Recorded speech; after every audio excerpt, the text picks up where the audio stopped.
Hey guys, welcome back. Today we're going to be talking about mortgage relief, mortgage forbearance with regards to FHA loans. But before we get into that, I'm Jeb Smith, Coldwell Banker Realty here in Southern California, and I appreciate you taking the time to watch.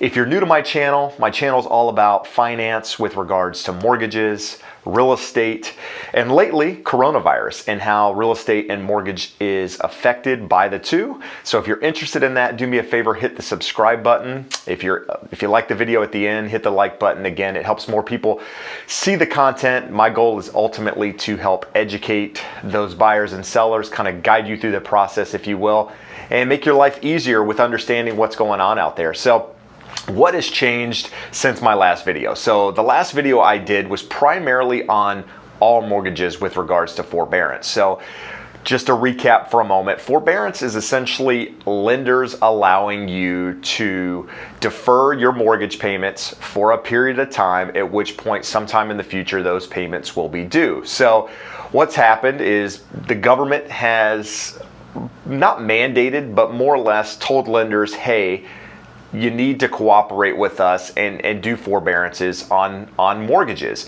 And so all was kosher. I'll link to a video below where I talk about what's happened with different lenders out there, the options that they were giving. But the big difference here, and it was just released today, is that FHA is doing something more than anyone else out there, right? So government-backed loans by the Federal Housing Administration, FHA loans, is going above and beyond. So instead of the 3-month deferrals, 3-month forbearance that I've mentioned in videos, sometimes 6 months, they're basically starting at 6 months. So if you have an FHA loan, your lender is more or less required at this point to give you an opportunity to have a 6-month forbearance, and in some cases up to a year. So you have to call your lender and more or less tell them that you've been affected by coronavirus in whatever capacity that has been, whether you've lost a job, whether a spouse has lost a job, your income's been affected in any way, you can't work, whatever it is, you're calling and having that conversation.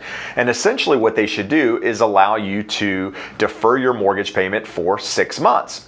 Up to 1 year. So they may require you to call back at some period and get the additional 6 months. But here's the big part, the awesome part, if you have an FHA loan at the moment, is that my understanding in reading what they put out is that you no longer have to make that lump sum payment in, say, the 7th month, right? So in the videos I did prior, I talked about, allowing a 3-month deferral, and in the 4th month you had to make all of those payments up.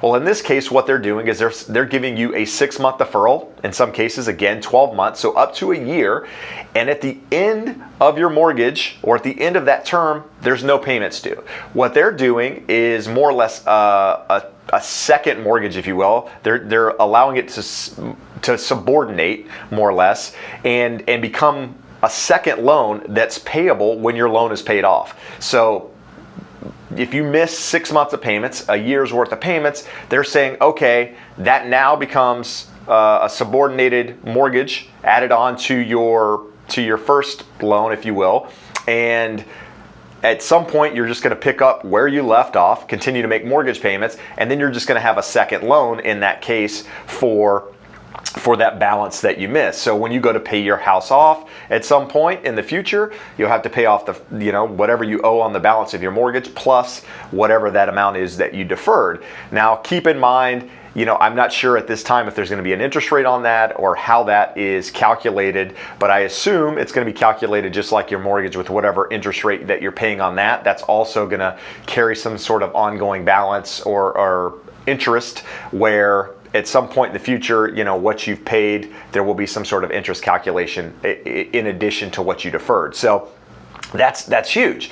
And so, it allows you to not, a lot of people are scared to have that conversation with their lender and to miss payments because they're unsure of how they're even going to make that lump sum payment at the end of the term that they've missed, which is what a lot of people are having trouble with. They're like, okay, I'm out of a job, you're giving me a deferral of 3 months, which is awesome, but you want me to pay the full amount back in 4 months? How am I even going to do that? So again, FHA has stepped up and said, hey, don't have to do that. And another thing is what they're doing is they're telling the lenders, like, use your ability to not affect the borrower's credit, right? So in theory, if you're behind on payments, if you've missed a payment, the lender is supposed to report to the credit agencies whether or not you paid on time.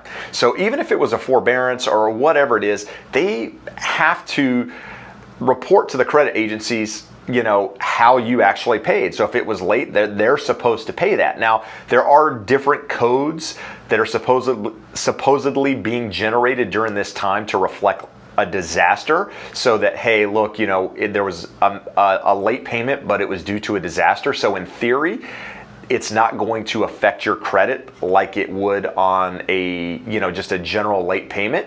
But either way, what they're telling lenders is do your best in reporting this. You know, try not to make it, you know, affect credit as much as possible. So, you know, again, if you have an FHA loan, you're affected by coronavirus, reach out to your lender, see what your options are, and do me a favor. If you have that conversation, reach back out to me, comment on the video. I want to hear what they're telling you. I want to hear how up to date they are with the guidelines, right? I just read this and I wanted to do a video and get it out to you guys so that you know. And because if you're facing a hardship, again, the best thing you can do is get in front of it, have that communication up front. Don't wait till you miss a payment, right? You don't want to miss a payment. Make sure you're calling your lender, telling them your situation, and then that way they know what's going on. So if you defer a payment or miss a payment, they already have notes of it. So again, do me a favor, comment below. If you have questions, comment below if you've spoken to your lender. I want to hear about it. And as always, I appreciate you taking the time to watch. If you have additional questions about coronavirus affecting real estate in any capacity, whether it's finance, real estate, you know, reach out to me. I want to do a video on it. I want to help guide you through that process. So as always, I appreciate you taking the time to watch. I look forward to seeing you again soon. Have an awesome day. Bye-bye.